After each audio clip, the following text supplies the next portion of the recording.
Assalamualaikum warahmatullahi wabarakatuh. Di sini saya akan mempresentasikan mengenai respon hewan terhadap lingkungan abiotik, siklus biogeokimia, dan relung yang mempengaruhi kehidupan hewan. Baik, yang pertama, respon hewan. Interaksi antara hewan dan lingkungannya mencerminkan hubungan saling mempengaruhi di mana kondisi dan perubahan lingkungan berpengaruh pada perilaku hewan dan sebaliknya.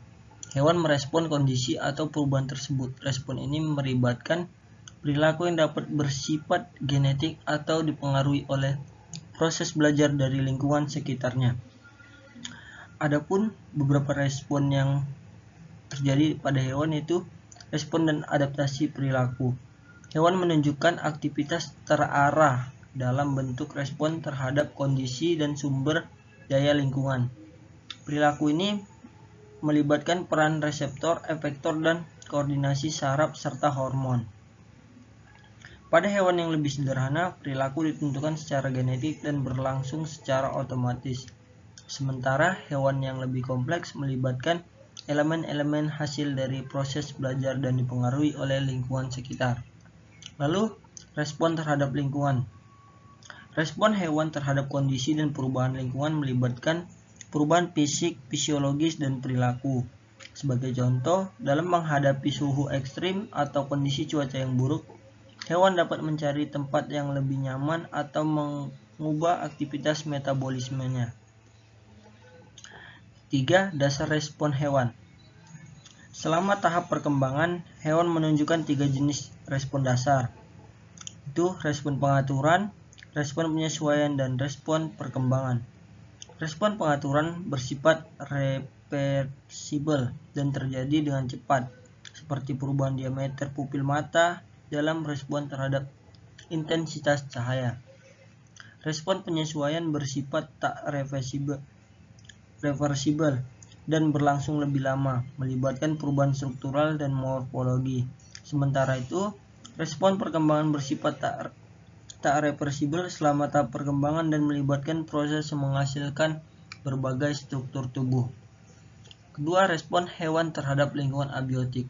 Respon hewan terhadap lingkungan abiotik atau faktor-faktor non-hidup di sekitarnya adalah kunci dalam menjaga kelangsungan hidup dan kesejahteraan mereka.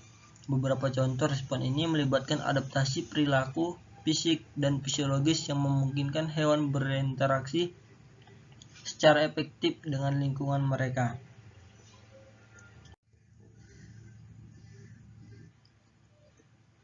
Selanjutnya, siklus biogeokimia di lingkungan.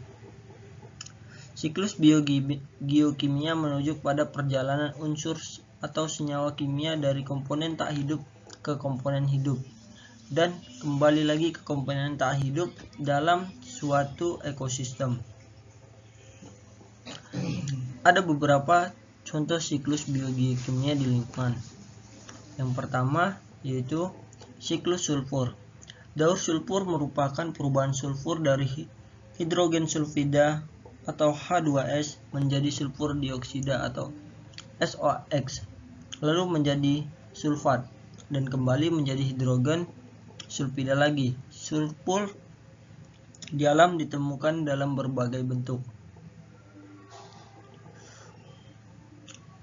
Sulfur terjadi akibat dari proses terjadinya pembakaran bahan bakar fosil atau bakar batu bara atau terjadi akibat adanya aktivitas gunung berapi.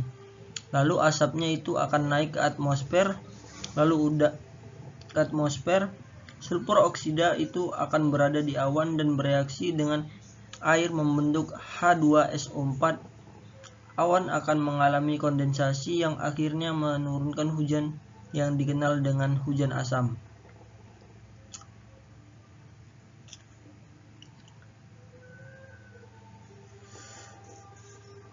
Lalu siklus air.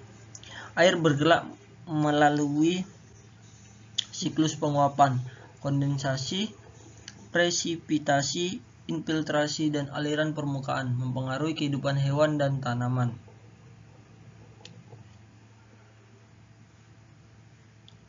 Siklus air atau siklus hidrologi merupakan siklus yang berasal dari bumi, kemudian menuju ke atmosfer dan kembali lagi ke bumi berlangsung secara terus-menerus. Karena bentuknya memutar dan berlangsung secara menerus, inilah yang menyebabkan air seolah-olah tidak pernah habis.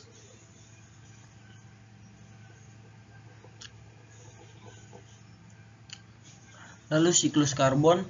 Karbon berpindah antara atmosfer, tanaman, hewan, dan bahan organik melalui fotosintesis, respirasi, dan dekomposisi.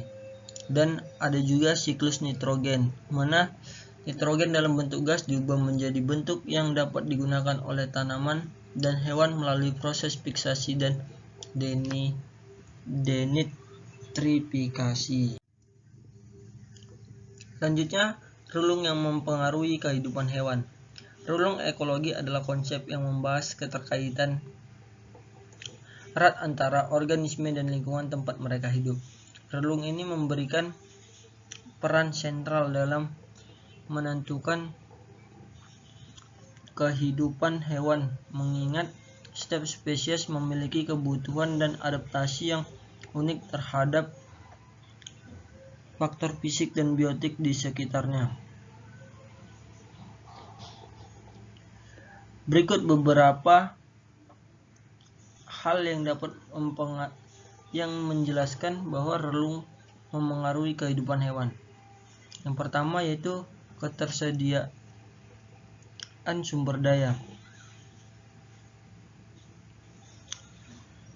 Relung ekologi mencakup ketersediaan sumber daya seperti air, makanan, dan tempat bertelur. Hewan-hewan harus bersaing untuk mendapatkan sumber daya ini, dan hal ini dapat membentuk pola migrasi, kebiasaan makan, dan strategi reproduksi pada hewan.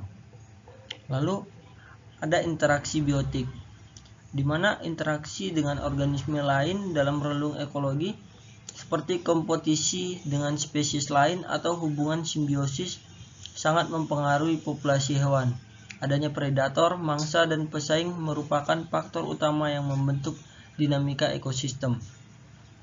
Lalu perubahan lingkungan. Perubahan lingkungan dapat memberikan tekanan besar pada kehidupan hewan. Misalnya, pemanasan global dapat menggeser batas relung suatu spesies, memaksa mereka beradaptasi atau menghadapi resiko kepunahan atau kematian. Dan yang terakhir yaitu keanekaragaman hayati, di mana hewan-hewan yang berbagai relung seringkali mengembangkan spesialisasi tertentu yang berkontribusi pada keberlanjutan dan stabilitas ekosistem. Mungkin hanya itu saja yang dapat saya sampaikan. Saya sudahi. Wabillahi taufiq wal hidayah. Assalamualaikum warahmatullahi wabarakatuh.